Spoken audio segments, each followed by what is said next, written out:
Understanding commercial lease types, a guide for small business owners. When you're looking to lease a space for your business, you need to be aware of what lease type is being offered on that property by that landlord.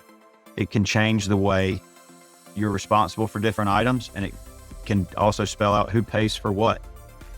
There are three main types. You have a net lease, a lot of times called a triple net lease. You have full service leases and gross leases. There are variations off of each type of these, but those are the three main types. We'll go into each one. First, a net lease. Again, a lot of times it's called triple net. So what you have first is a base rent.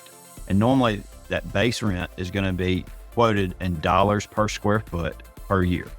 So you would take whatever that amount is and then divide it by 12, and that's how much you would pay each month in base rent. Typically, you don't see that base rent change during the initial term of the lease. It's flat throughout that term.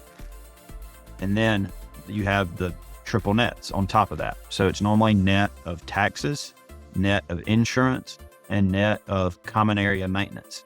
So it's called triple net. It's net of those three things is how you get the base rent.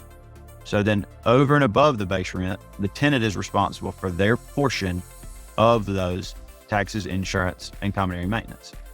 So if you're in a building and you occupy 10% of the space in the building and there's other tenants in the other 90%, you would be responsible for your portion, which would be 10% of the taxes, 10% of the insurance, and 10% of the common area maintenance.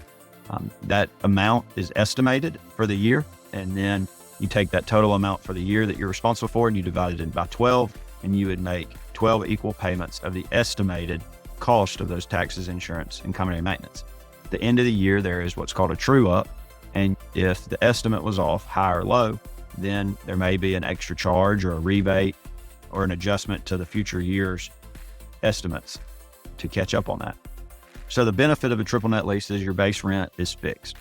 It typically doesn't have like annual increases or anything of that nature because the increases in expenses are going to be passed through in those triple nets.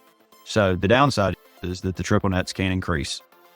You can put caps on certain parts of them, or maybe only a 5% increase or some number of increase on the controllable expenses. There's different ways to address them, and you need to make yourself familiar with that in the lease.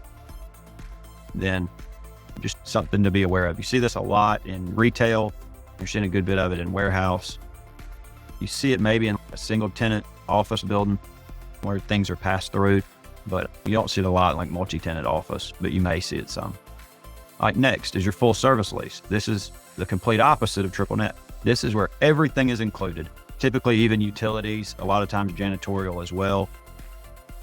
You see it in office space a lot where there's not separate meters for the utilities, where the bathrooms are common, the hallways are common. So it's called full service. So taxes, insurance, common area maintenance, utilities, everything is included and paid for by the landlord, and you just pay one rent amount. But a lot of times you do see annual escalations in your rent. So you may see 3% annual increases to cover expenses as they are known to grow. So that's a full service lease. Again, you see it mostly in office. All right, and then finally, a gross lease. You also see modified gross leases that may have changes to this, but a gross lease is landlord's going to pay the taxes, insurance, and common area maintenance, but they normally do not pay utilities.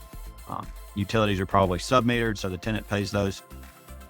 And you see this a lot, really in every asset class, but normally more mom and pop landlords use a gross lease. More big corporate, more sophisticated landlords, a lot of times are switching over to the triple net lease. So those are the three different types of leases, the main ones, and there's variations from each. But again, you need to be familiar with this, be familiar with what that property is offering, because it can make changes to your budget. It can make changes to how you plan. And you also need to, if you're looking at multiple properties, you need to understand the different lease types, because the cost, your operating cost may be different because your landlord's providing more or less. But just be familiar with these before you go look or while you're starting the process so that you know what you're getting into. And if we can help explain any of this or help guide you through any of this, please give us a call at Right Space Commercial. Thank you.